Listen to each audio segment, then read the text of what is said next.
നീലിമേ, നീലിമേ.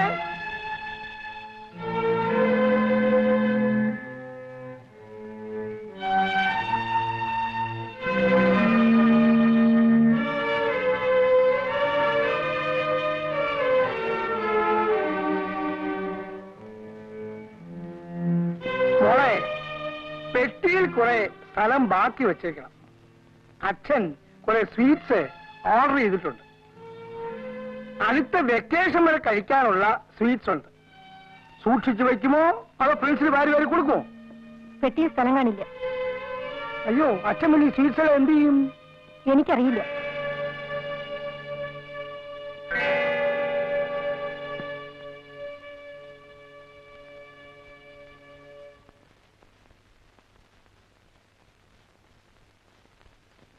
ചേച്ചി, രാവിലെ ഞാൻ പോണു.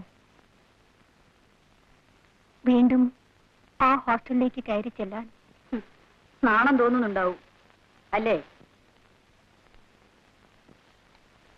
ഈ വീട്ടിൽ കഴിയുന്നതിനേക്കാൾ വലിയ നാണക്കേടൊന്നും അല്ലത്. അനിയത്തിയെ കാണാനാണെന്നും പറഞ്ഞ് ചേട്ടന് വീണ്ടും ഹോസ്റ്റലിൽ വരാമല്ലോ അല്ലേ? ചേച്ചി, ചേട്ടന് പുതിയ ഇരകളെ പിടിച്ചു കൊടുക്കാനുള്ള ഹോസ്റ്റൽ വാസം. മതി, അനാവശ്യം പറയരുത്. നേര് പറയുമ്പോൾ കേട്ടു നിൽക്കാൻ ഉശിരില്ല അല്ലേ? ശബ്ദിക്കരുത്. പേടിപ്പിക്കണോ ചേട്ടാ? ഒന്ന് പോ ചേട്ടാ. ചേച്ചി, പോ പുറത്ത്. ചേച്ചി, നിന്നോടാണ്.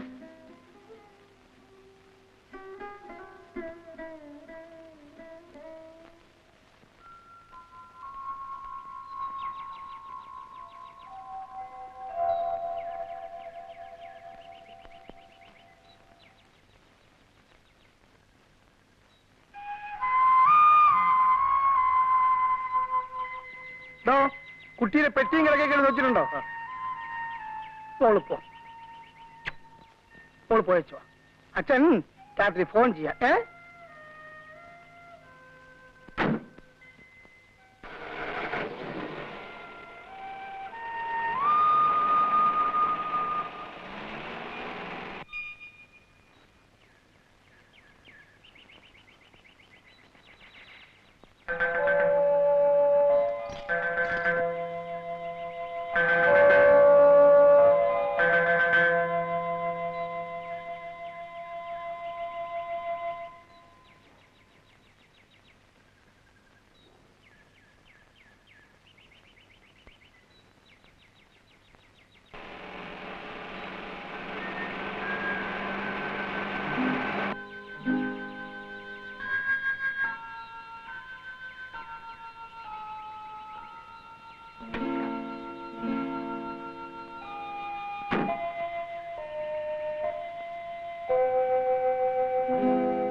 എന്താ കാരണമെന്ന് ചോദിച്ചാൽ എനിക്കറിയാൻ പാടില്ല. ആ മനുഷ്യൻ ഈ വീട്ടിൽ നിന്ന് ആഹാരം കഴിച്ചിട്ട് എത്രയോ കൊല്ലങ്ങളായി. ഏത് ഹോട്ടലിൽ നിന്നാണ് ആഹാരം കൊണ്ടുവരുന്നെന്ന് അദ്ദേഹത്തിന് മാത്രമേ അറിയാവൂ. പിന്നെ ആ ഡ്രൈവർക്ക്. അയാൾക്ക് ഇവിടെ വെക്കുന്ന ചോറിൽ വിശ്വാസമില്ലേ? ഉണ്ടാവില്ല. ആരെങ്കിലും വിഷം കലർത്തുമെന്നാണോ? ആയിരിക്കാം. ആര്? എനിക്കറിയാൻ പാടില്ല. എന്നാൽ എനിക്കറിയാം. അയാൾ ഭയപ്പെടുന്നത് പ്രഭുവിനെയാണ്. നിങ്ങളും. നിങ്ങൾ രണ്ടാളും കൂടി ചേർന്നല്ലേ ആ മനുഷ്യനെ നശിപ്പിച്ചത്? അല്ല, നിങ്ങൾ അതിന് കൂട്ടുനിന്നു. ഇല്ല, ഞാനിതിനെ എതിർത്തിട്ടേ ഉള്ളൂ. പക്ഷേ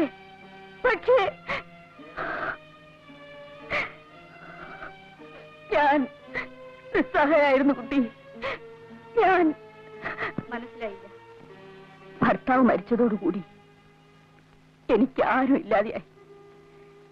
എനിക്ക് അയാളെ പേടിയായിരുന്നു. അതയാൾ മുതലെടുത്തു. അയാൾക്ക് വേണ്ടിയിരുന്നത് സ്വത്ത് മാത്രമായിരുന്നു. അതെനിക്ക് അന്ന് മനസ്സിലായിരുന്നില്ല. നീലിമ ജനിച്ചതോടുകൂടി അതെനിക്ക് വ്യക്തമായി. പിന്നെ അയാളുടെ ഭയം എന്റെ മോനെ ആയിരുന്നു. അയാൾ അവനെ തളർത്തി. നേരെ നിന്ന് ചോദിക്കാൻ കരുത്തില്ലാത്തവനാക്കി പണം വാരി കോരിക്കൊടുത്ത് അവനെ വഴിതിരിച്ചു വിട്ടു. കുഞ്ഞ് പാല്. കുഞ്ഞ് നല്ലവണ്ണം പഠിക്കണം കേട്ടോ. മോനെ, ടെക്സ്റ്റ് ബുക്കുകൾ മാത്രം വായിച്ച് പഠിച്ചതുകൊണ്ട് മനുഷ്യന് അറിവ് കിട്ടിയില്ല. എന്താണ് നോക്കൊണ്ട് നിൽക്കുന്നത്?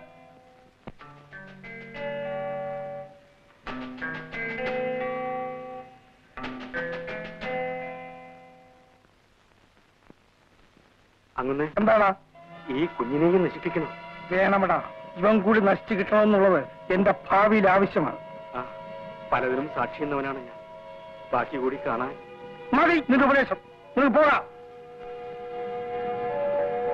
ഇവനെ കൂടെ നശിപ്പിക്കണം, അല്ലെങ്കിൽ പിന്നെ ഇതേവരെ എന്റെ മോൻ എന്നോട് മിണ്ടിയിട്ടില്ല.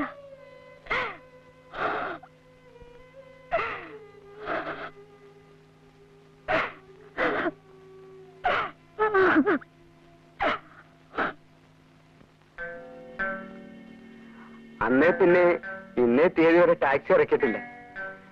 പിള്ളേരും കെട്ടിയോളും പട്ടിണിയും. നീ ധൈര്യമായി ടാക്സി ഇറക്കണം. അയ്യോ, പിടിച്ചാലോ? എല്ലാം പറഞ്ഞു കൊടുത്തേ കെട്ടണോ?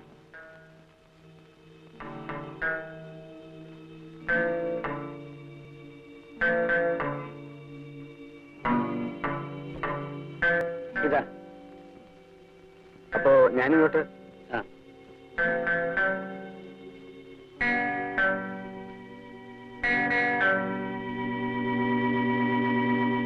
ആ, എന്താ? ഒന്നുമില്ല.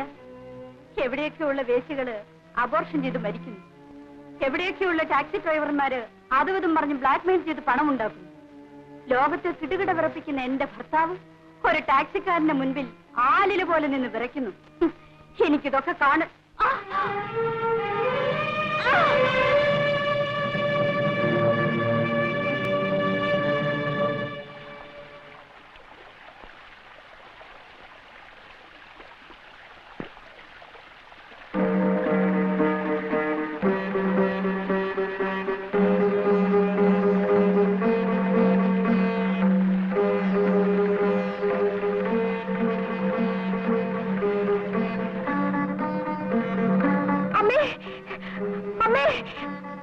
അയ്യോ, അമ്മേ, അമ്മേ, അമ്മേ, എന്ത് പറ്റി അമ്മേ?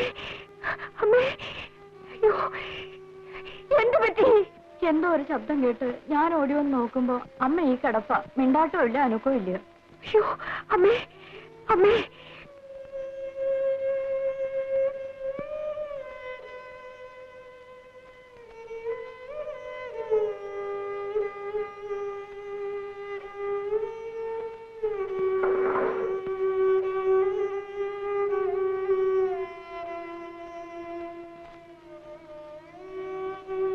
ഭേദാപ്പോ ഇനി മരുന്ന് കഴിക്കുന്നുണ്ട്, ആയുർവേദ ചികിത്സയുണ്ട്.